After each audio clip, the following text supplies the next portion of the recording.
कोई चुगली बुराई करता नहीं है, ये 4 स्थान देखने के लिए भी नहीं है, मैं कहां जाऊं, कोई और दे दो। परीक्षित जी ने आवेग में आकर के कह दिया, जाओ तुम स्वर्ण में निवास करो, सोने में निवास दे दिया। कलयुग प्रसन्न होकर के चला गया। जो 3 पैर जिसके टूटे हुए हैं बैल के, उसे पूछा तुम कौन हो, बोले मैं धर्म हूं। गाय को पूछा तुम कौन हो, बोले मैं पृथ्वी हूं। तुम्हारी ये स्थिति किसने की है? धर्म कहने लगा, मैं किसको उत्तराधिकारी कहूं, मेरे ही कर्म ऐसे होंगे। या लोग कहते हैं कि कर्म के प्रभाव से प्राणी दुख सुख भोगते हैं। समझ गए, यही धर्म हो सकता है।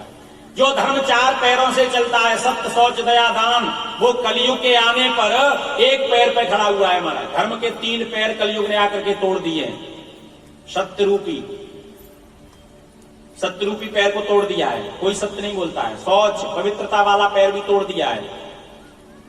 दया तो किसी के हृदय में है ही नहीं। चौथा महाराज बचा दान। कलयुग में उसमें भी स्वार्थ छुपा हुआ है। जहां स्वार्थ होता है वहां करते हैं, और स्वार्थ नहीं होता है तो महाराज वहां भी दान नहीं करते।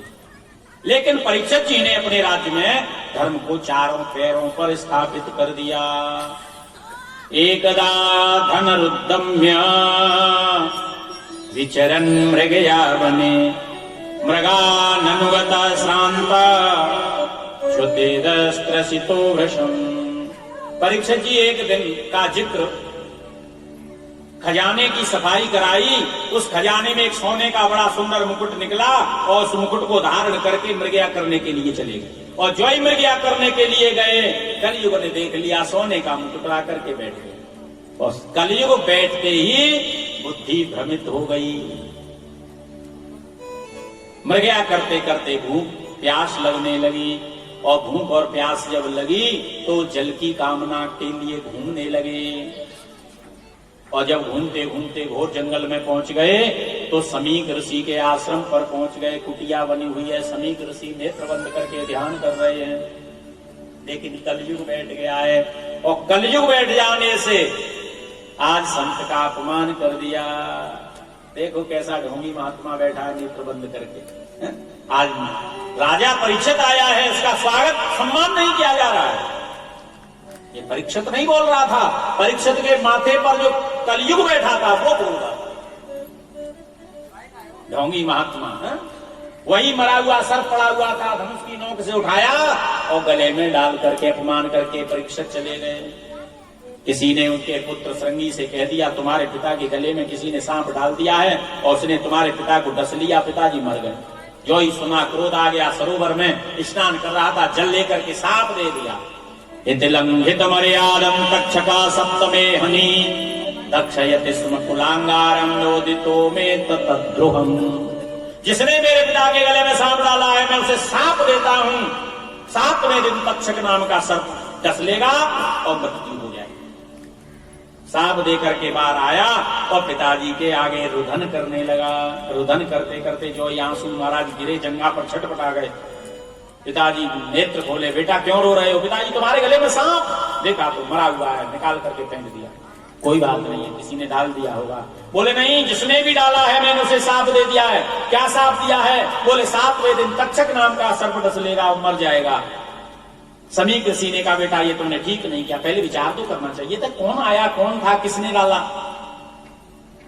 लेकिन कुछ नहीं, अब तो मैंने साप दे दिया है। पता चल गया परीक्षित जी महाराज आए थे और उनको साप दे दिया है। अपने गौरमुख नाम के शिष्य को आज्ञा दी, जाओ जाकर के परीक्षित को कह दो कि मेरे पुत्र ने मुझे साप दे दिया है, मुक्ति का कोई उपाय खोज ले तो उपाय कर ले।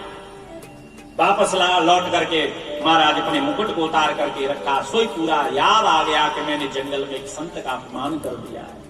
पूरा एकदम जैसे वीडियो में आता है ना, वैसे ही महाराज पूरा दृश्य हृदय में आ गया। और हृदय में आते ही प्रार्थना करने लगा, मैं बहुत बड़ी गलती किए हैं, इसका दंड तो मिलना चाहिए। उसी समय समीक ऋषि के शिष्य ने जाकर के कहा, महाराज मेरे गुरु के पुत्र ने आपको साप दिया है कि 7वें दिन तक्षक नाम का सर्प डस लेगा और मृत्यु हो जाएगी। परीक्षित प्रसन्न हो गया, आज आपने सांप दे करके और पूरी दुनिया के ऊपर कृपा की है, मेरे ही ऊपर नहीं।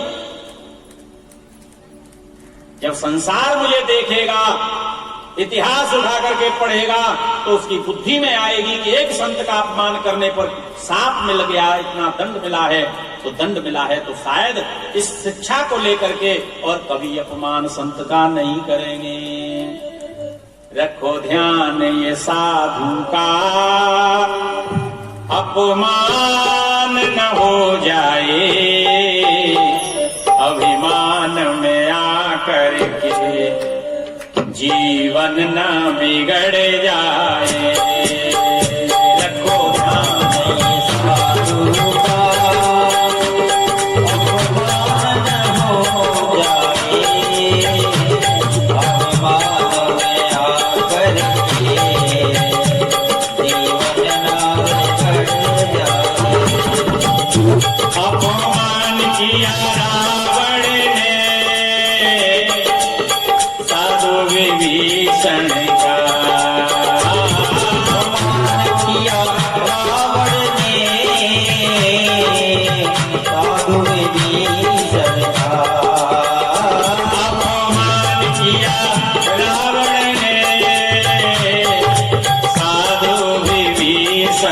का, अपमान किया रावण ने साधु विभीषण का, चले गई भूधुलंका, पता नहीं चला रावण का, चले गई भूधुलंका, पता नहीं चला रावण का। संत होते हैं शीतल अग्नि, कहीं आग न लग जाए, अभिमान में आकर के जीवन न बिगड़ जाए। रखो ध्यान ये साधु का अपमान न हो जाए, अभिमान में आकर के जीवन न बिगड़ जाए।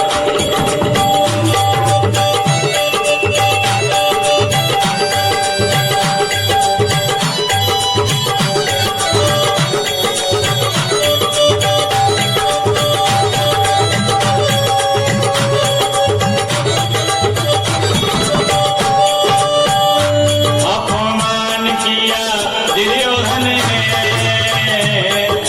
साधु विदुर जी का, अपमान किया दुर्योधन ने साधु विदुर जी का, मर गए सब कौरव, पता नहीं चला दुर्योधन का, मर गई सब वीर कौरव, पता नहीं चला दुर्योधन का। संत होते हैं परमार्थी, कहीं क्रोध न आ जाए, अभिमान में आकर के जीवन न बिगड़ जाए। रखो ध्यान ये साधु का अपमान न हो जाए, अभिमान में आकर के जीवन न बिगड़ जाए। रखो ध्यान ये साधु का अपमान न हो जाए, अभिमान में आकर के जीवन न बिगड़ जाए, अभिमान में आकर के जीवन न बिगड़ जाए, अभिमान में आकर के जीवन न बिगड़ जाए। रखो ध्यान ये साधु का अपमान न हो जाए, अभिमान में आकर के जीवन न बिगड़ जाए। रावण ने अपमान किया था विभीषण साधु का, दुर्योधन ने विदुर का अपमान किया था, और यहां परीक्षित जी ने समीक ऋषि का किया।